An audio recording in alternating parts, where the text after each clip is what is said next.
Well, this is our first pictures and they're fake. Can you imagine a tire fire? And bear with me because I don't want to give the whole video up in 30 seconds. But you can see it's a tire fire and they evacuated the whole site, and the site was evacuated right up until February the 14th when they reported a radiation leak. Up to that point they hadn't been down into that mine since this fire. And so the question is coming up in a little tiny bit of how did they get this picture? And I think that's not going to look very good here in a moment. So if we go over to their site here on channel 13 and type in Whipp truck, we go over and there's a video I remember a few weeks ago where they were talking about the truck fire in the basement. They said they had not been in that basement since the fire, and that was about the radiation leak. So let's establish that they hadn't been down there since that point. Underground operations had already been suspended a week and a half ago after a truck caught fire in the underground facility where radioactive waste is housed. And let's establish that they haven't been down in the mine since they had the announcement of the release on the 14th. Because of contamination, no one has been underground yet to find out what happened. 9 days before something caused a radiation leak down here, a salt truck caught fire, filling the mine with thick black smoke. More than 80 workers donned emergency gear and were hauled to the surface. Some heroically stayed behind to make sure everyone was out.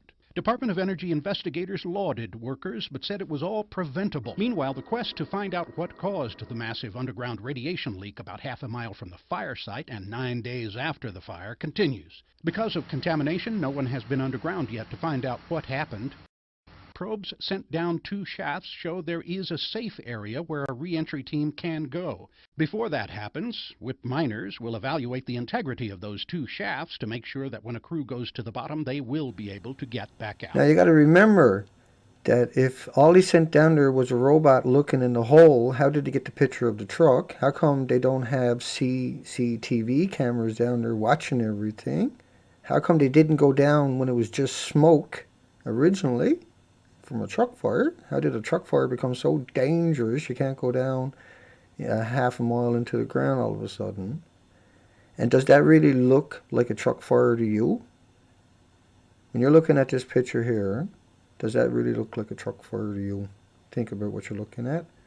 Think about the fact they evacuated the mine for 9 days. Think about they're coming out and saying that these were half a mile apart.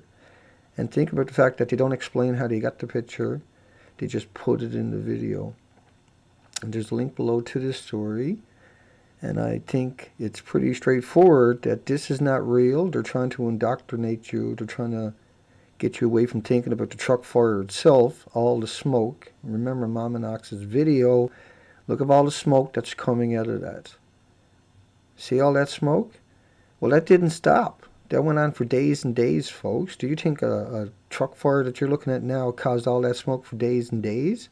This is what they're implying. This is what they're saying. They're putting this up on their website. Check the link below. Go look at the video yourself. They're faking it. Just like they faked the banana, just like they faked it's as dangerous as an X-ray. You got to think about it. These are the same people that compared radioactive isotopes, ionizing radiation, with flying on a plane, and compared it with natural, normal, insignificant background radiation every time they open their mouths about it.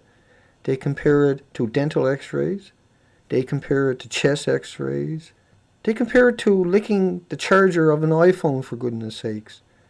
This is a fake picture. This vehicle did not fill up that mine with smoke. They're trying to distance the two events. Yet you can't distance the fact that you haven't been down in the mine since the fire, right? Underground operations had already been suspended a week and a half ago after a truck caught fire in the underground facility where radioactive waste is housed.